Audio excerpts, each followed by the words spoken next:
Yes, so we arrived in Australia, and it was actually 1991, not 1990. Got the dates confused there. Anyway, I was over the moon with relief. The money wasn't great, but the position was good, obviously, and had potential for the future. And the prospects seemed positive. Now, in retrospect, of course, I'm astounded at my naivety at that time.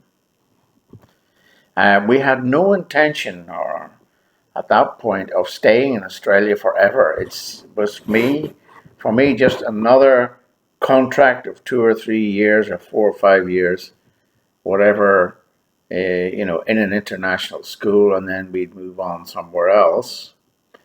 That was the thought at the time, anyway. So the good things were, of course, that the climate would be good, children would have an English-speaking environment, and I had hopes that the professional environment would be a little bit more stable than in the international schools I had experienced in developing countries, in Central America and the Middle East, and yeah. So all of this sounded great to me. I don't think Maria was so keen, though. But she wasn't strongly against the idea. As has sometimes been the case in my career, perhaps I made the decision too quickly. I don't know. Anyway, we were going to Australia. And what a relief it was to have a plan after almost a year of uncertainty in Ireland. I do remember, though, that my big brother Roger was not impressed. But my feeling was, well, what other option do we have? Do we have another practical option? Did we? We'd spent 10 months in Belfast looking for work. I had had several interviews. Nothing, absolutely nothing. I knew that I was not going to get a job easily in Northern Ireland, and that I had to look for something overseas because that was my experience. All our savings from Dubai had been used up as well. So we had no choice. It was all very well for my brothers to say, "Oh, don't take it." Yes, what's the alternative? They believed that I would get a job in Northern Ireland. I could see that I wasn't going to get the job because the hunting season was in fact over for that year in Northern Ireland. Anyway, between May and June, during May and June, I was spent in correspondence with the school. The surprising thing for me, I remember, was that most of the correspondence was with the blowfly, not with the Yorkshireman, the principal. I was the deputy principal. The blowfly kept referring to himself as the business manager. I remember thinking this very curious at the time. Of course, he was not the business manager, but the owner of the school. Well, we said our goodbyes and arrived in Melbourne on July 24th, 1991. The first of many shocks was the weather. It was bloody freezing. It must have been about 8 degrees at the airport. We were also given a frosty reception by the officious immigration officials who kept shouting at us and generally bossing us about and ordering us around like prisoners in a cattle truck of a concentration camp. Some welcome. Then we were met by the chairman, who appeared to be in his dressing gown again. and the Yorkshireman, who I subsequently discovered had just been released from hospital. I don't know what was wrong with him, but I soon came to suspect that he was suffering from the pressure of conflict with the blowfly. The blowfly was there in his jumper and builder's boots. Anyway, we all piled into a builder's van for the 40-minute ride to the school where, noting our surprise at the inclement weather, the Yorkshireman proceeded to tell us how bloody awful the climate was in the area. It was, according to him, colder, windier, wetter, and hotter at certain times of the year than any other part of Australia. I thought he was joking, but he wasn't. It turned out to be indeed one of the coldest places in Australia and one of the hottest in the summer.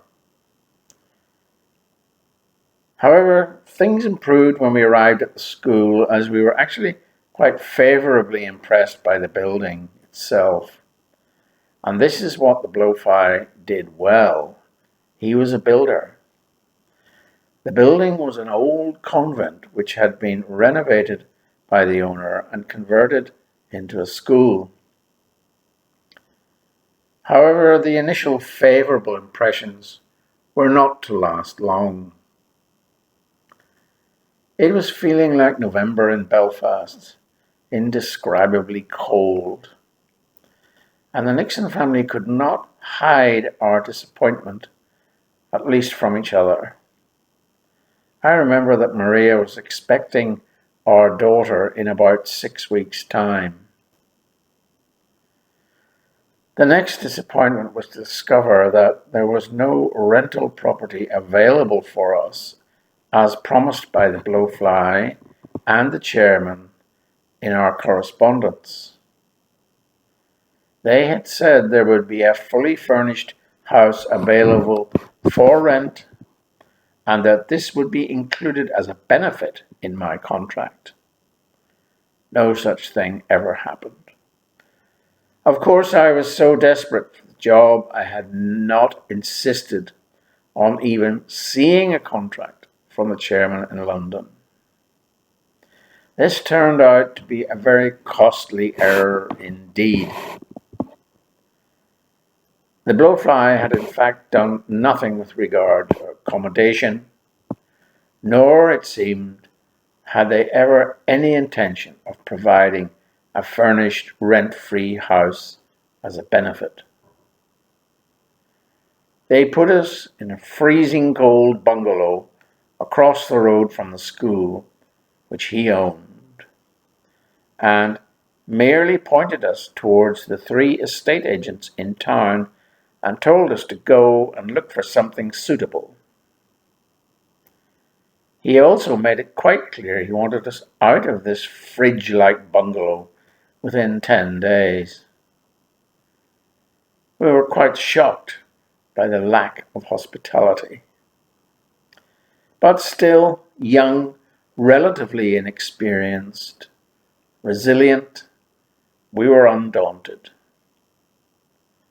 We couldn't afford to be daunted by it, as I had not the money to return to Ireland, even if I had wanted to. We determined to make the most of it. The Yorkshireman, as helpful as he could be, actually, under the circumstances. And I could see that he was going to be quite easy to get along with. But he was a bachelor, and he was not really aware of our needs as a family at that time. After a few days, we were introduced to my assistant, who was from Adelaide. She was actually a quite exceptional assistant and turned out to be a great friend as well. Right from the very beginning, she and her husband were by far the friendliest of the people we met. They even loaned us their car in the first few days, I don't know what we would have done without them. As in Ireland, we did not find it easy, though, to make friends in Australia. But this couple were the exception. They were a remarkable couple and a credit to Australia. On the professional level, I would never have survived as long as I did at this school without the unwavering loyalty of my assistant, even as I floundered near the end. After almost 2 years, I was finally stretchered to relative safety at this school by 3 remarkable females in those awful times. Marie, that's my wife, my assistant, and another experienced female member of staff. They all gave me strong support and advice on how to deal with the blowfly. They all had a calming influence on me and saved me in the end from a total breakdown. I have lost touch with many acquaintances from this period. Marie also has friends, some of whom she still remains in touch with. But in spite of making many good acquaintances in our short time, I have gradually lost touch with them all. Back to the school again. The school itself was nearer, I should say 25 students rather than 60, indicated by the chairman and the blowfly in his correspondence. The students were all from Asia, and the plan was that they would stay in the school and they would spend 2 years there, then go on to university in Australia, and ultimately they wanted to migrate to Australia. And so that's why their parents were sending them here. Some were from Taiwan. In those days, China wasn't a target country. Japan, Malaysia, and there were a few local students as well. And this was a problem in the end because, of course, the Asians wanted to speak English and there weren't enough local students for them. Anyway, getting back to the politics, I immediately noticed that there appeared to be serious tension between the blowfly and the Yorkshireman, the principal. I made the early mistake of thinking that the Yorkshireman was my boss and concentrating on my relationship with him when I should have been developing my relationship with the blowfly and his wife, who he had appointed as the bursar. I was to regret this later.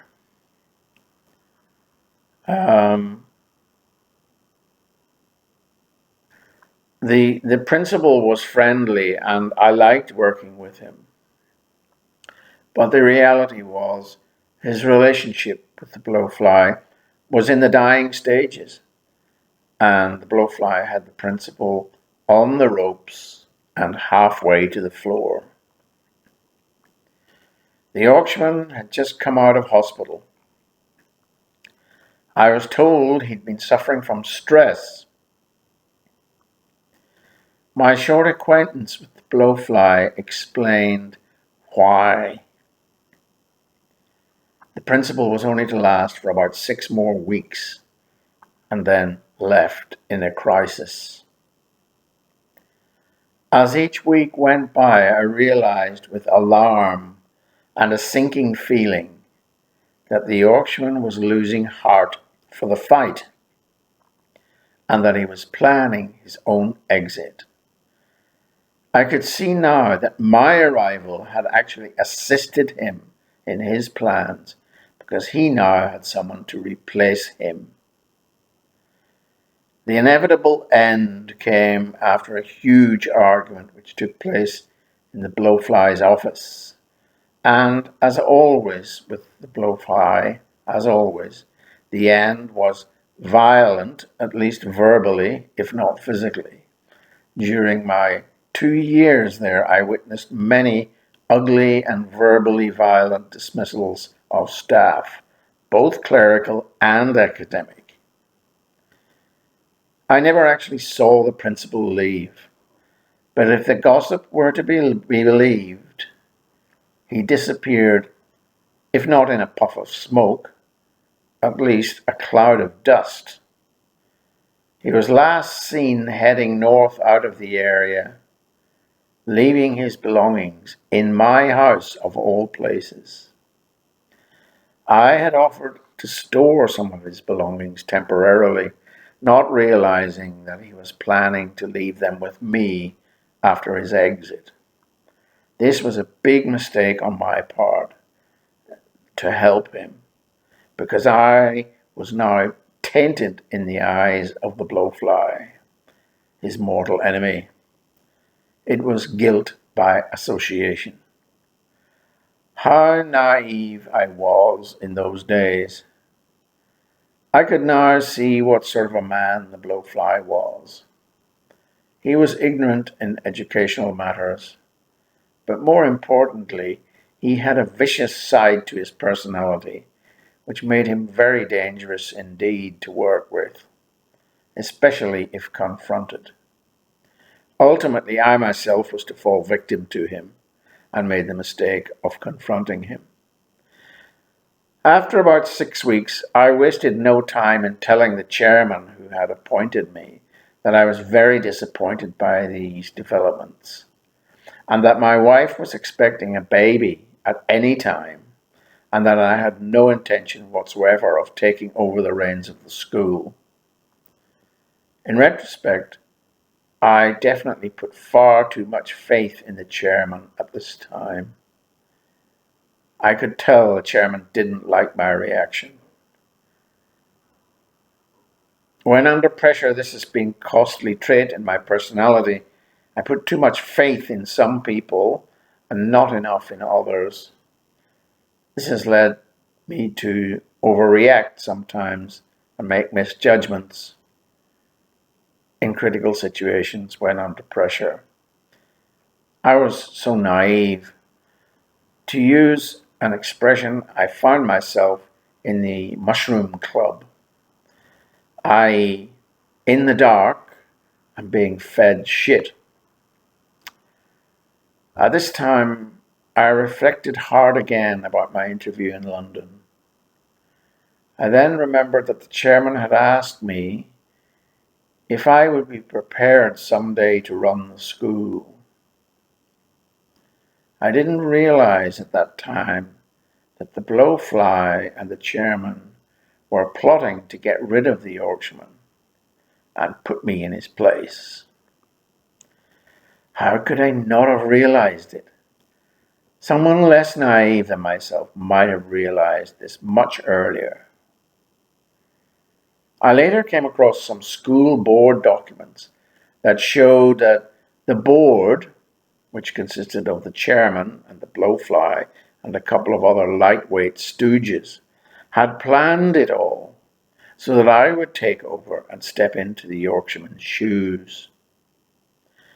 The blowfly had even arranged for me to have a temporary work visa so that I was dependent upon him for employment in order to induce me to comply with this arrangement. According to the minutes of one meeting, which I later unearthed, the blowfly gloated at this meeting that Don, quote, would not be able to move from the school without the blowfly's consent, and that this was a good thing. That, quote unquote, that is how the mind of a bully works. But they had not reckoned on me not wanting the job.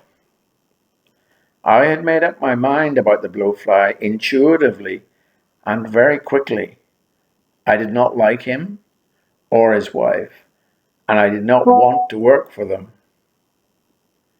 My view of them contrasted drastically with the chairman's assessment in London at interview that they were, quote, an uncommonly decent couple, unquote.